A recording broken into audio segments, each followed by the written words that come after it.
கர்த்தர் வானத்தையும் பூமியையும் படைத்தார். பின்னர் அவருக்கு பிடித்த மாதிரி ஆதாம் ஏவாளையும் படைத்தார். நாம் எதற்காக குழந்தைகளை பெற்றுக்கொள்கிறோம்? நாம் விருப்பப்படி வளர்க்க, நாம் தேவைக்காக வளர்க்கிறோம். தவறு செய்யும்போது நாம் பல நேரங்களில் இது பிள்ளை சரியான வழியில் நடக்க வேண்டும் என்று நினைக்கிறோம்.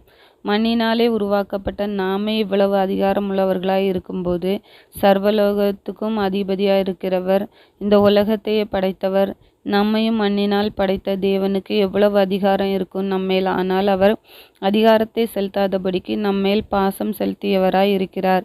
ஆனால் நம்மை காட்டிலும் பல மடங்கு பாசமுடையவர். நாம் பாவிகளா இருக்கக்கூடாது. நாம் நம் பிள்ளைகளை எப்படி குடும்பத்தை ஒரு கயவனிடம் இருந்து பாதுகாக்க நினைக்கிறோமோ, அதை விட பல மடங்கு சாத்தான் கையிலிருந்து என் பிள்ளைகளை பாதுகாக்க வேண்டும் என்று கடவுள் நினைப்பது சரிதானே? அவருக்கு நம்மேல் இருக்கிற அன்பு நாம் நம்மேல் மனுஷர்கள் மேல் வைத்திருக்கும் அன்பையும் காட்டிலும் மகா பெரியது. கையிலிருந்து பாதுகாப்பதற்காகவும் பாவிகளான நம்மை இரட்சிக்கவும் அவர் தன்னுடைய ஒரே பேரான குமாரனை நமக்காக தந்தார். ஆனால் நாம் பாவிகளாயிருந்து நீதிமான்களாக்கப்படுவதற்கு பதிலாக மீண்டும் மீண்டும் பாவிகளாகவே இருக்கிறோம். அவர் சிந்தின இரத்தத்திற்கு நாம் எந்த வகையிலும் மரியாதை கொடுக்கவும் இல்லை. அவர் நமக்காக இரத்தம் சிந்தினார். ஆனால் நாம் அதை நினைத்து கூட பார்ப்பதில்லை. நம் குடும்பத்தில் இருப்பவர்களுக்கோ தன் பிள்ளைகளுக்கோ ஒரு இரத்தம் வந்தால் நாம் எந்த அளவுக்கு துடித்து போகிறோம். ஆனால் ஏசப்பா நமக்காக இரத்தம் சிந்தியிருக்கிறார். அவருடைய ஒவ்வொரு துளி இரத்தமும் பாவிகளாய் இருக்கப் போகிற யாவருக்காகவும் அவர் மரித்தார். ஆனால் நாம் என்ன செய்கிறோம்? பல நேரங்களில் அவர் எதற்காக மரிக்க வேண்டும் என்று கேட்கிறோம். அவர் மரித்தும் நாம் இன்னும் பாவத்தில்தான் இருக்கிறோம். இரட்சிப்பு நமக்குள் இல்லையே. அவர் பரிசுத்தர். ஆனால் தினம் அவரை நாம் வேதனைப்படுத்துகிறோம். ஒரு பொருளை கொடுத்துவிட்டு திரும்பி கேட்டால் அவர்கள் இல்லை என்று சொன்னால் நாம் கொடுத்தவர்களுக்கு எவ்வளவு வலி ஏற்படும், வேதனை அடைவீர்கள். அப்படித்தானே கர்த்தருக்கும் இருக்கும். நீ தெய்வமே இல்லை என்று சொல்லி அவர் படைத்த படைப்புகளை வணங்குறதும், அவருக்கு விரோதமான செயல்களில் ஈடுபடுறதும், எனக்கு தெய்வம் யாரென்று தெரியும் என்று பேசுகிற வார்த்தைகளும் அவருக்கு எவ்வளவு வேதனை கொடுக்கும். அவர் நம்மை படைத்தவர் அல்லவா? மரியாதை உன்னை படைத்தவருக்கும் இல்லையா? இன்று உலகத்தில் இருக்கும் அத்தனை பேரும் உங்கள் வழிகளை ஆராய்ந்து பாருங்கள். கர்த்தர் வருகிறதற்கு உங்கள் வழிகளை யோவானை போன்று ஆயத்தப்படுத்துங்கள். கர்த்தர் இனி வருவது உங்களை மீட்க அல்ல, நீங்கள் செய்த பாவத்திற்கான தண்டனை அளிப்பதற்காக.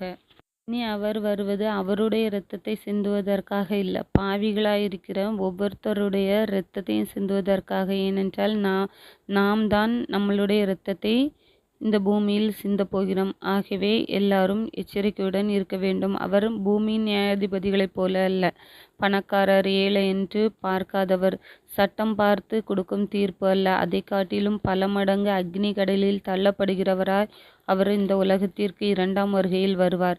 ஆகவே எச்சரிக்கையுடன் நாம் இருக்க வேண்டும்.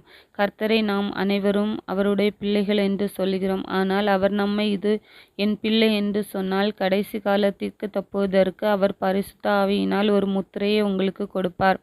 அந்த முத்திரையை பெற்றவர்கள் அல்லாதவர்கள் அவருடைய பிள்ளைகள் என்று சொல்ல முடியாது. ஏனென்றால் அவர் நம்மை பிள்ளைகள் என்று தெரிந்து கொண்டால் பரிசுத்த ஆவியின் அபிஷேகத்தை நமக்கு தருவார். அது ஊழியக்காரர்களுக்கு மட்டும் சொந்தமானவர் அல்ல. பரிசுத்த ஆவியானவர் கடைசி காலத்தில் மாம்சமான யாவர் மேலும் என் ஆவியை ஊற்றுவேன் என்று சொன்னார். அப்படி என்றால் பரிசுத்த ஆவியானவர் இந்த உலகத்தில் அவர் படைத்த படைப்புகள் அனைவருக்குமே சொந்தமானவர். ஆகையால் ஒவ்வொருத்தரும் மாம்சமான யாவர் மேலும் ஆவியை ஊற்றப்படுவதற்கு முன்பாக பரிசுத்த ஆவியானவரை நாம் பெற்றுக்கொண்டு அவருடைய பிள்ளைகளாய் வாழ வேண்டும். பரிசுத்த ஆவியானவர் அவர் இயேசுவின் பிள்ளைகள் அனைவருக்கும் சொந்தமானவர். யோசித்து பாருங்கள், உண்மையான பரிசுத்த ஆவியானவரை பெற்றிருக்கிறோமா? அப்படி இல்லை என்றால் இயேசுவிடம் கேட்டு பெற்றுக்கொள்ளுங்கள். ஏனென்றால் இயேசுவே பரிசுத்த ஆவியானவரை தேற்றரவாளனை நமக்கு கொடுக்கிறார்.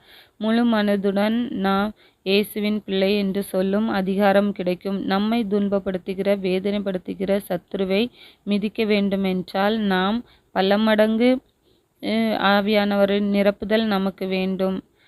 சாத்தானை நாம் எதிர்கொள்ள நமக்கு அவருடைய கிருபை வேண்டும். எத்தனை காலம் வேதனையோடு துக்கித்து கொண்டிருப்பீர்கள்?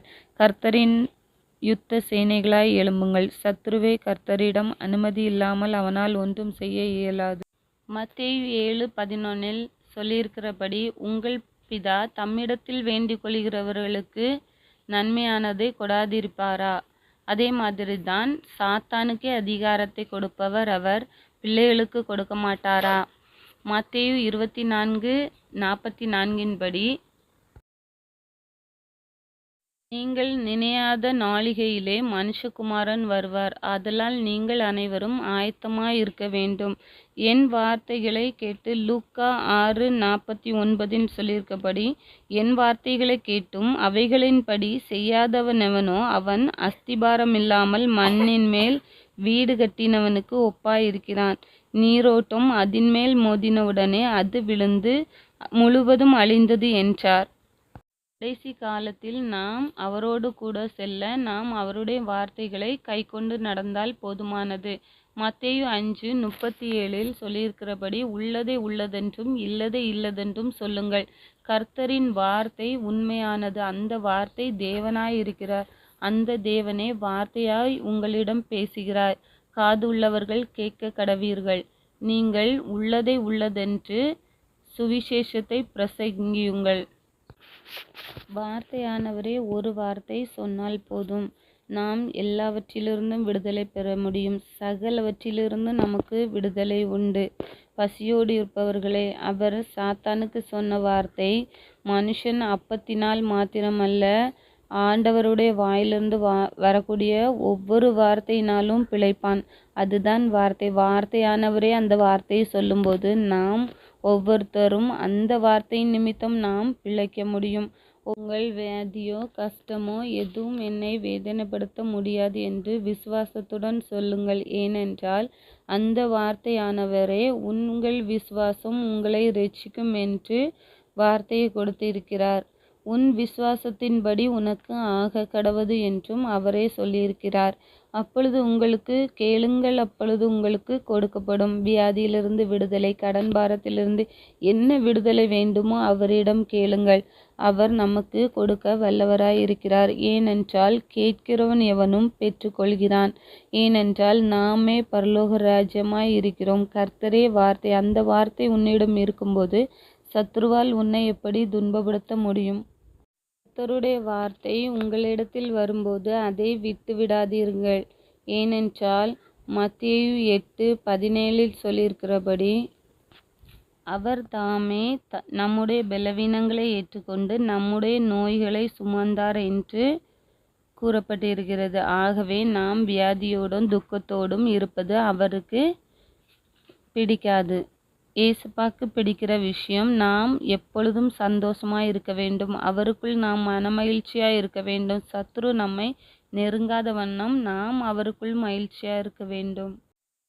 9:13 படி, அவர் பலியை அல்ல இரக்கத்தையே விரும்புகிறார். ஒவ்வொரு தரித்திரருக்கும் சுவிசேஷம் அறிவிக்கப்பட வேண்டும். கடைசி காலமாயிருப்பதால் அவருடைய வார்த்தையாகிய வசனத்தை விதைக்க வேண்டும்.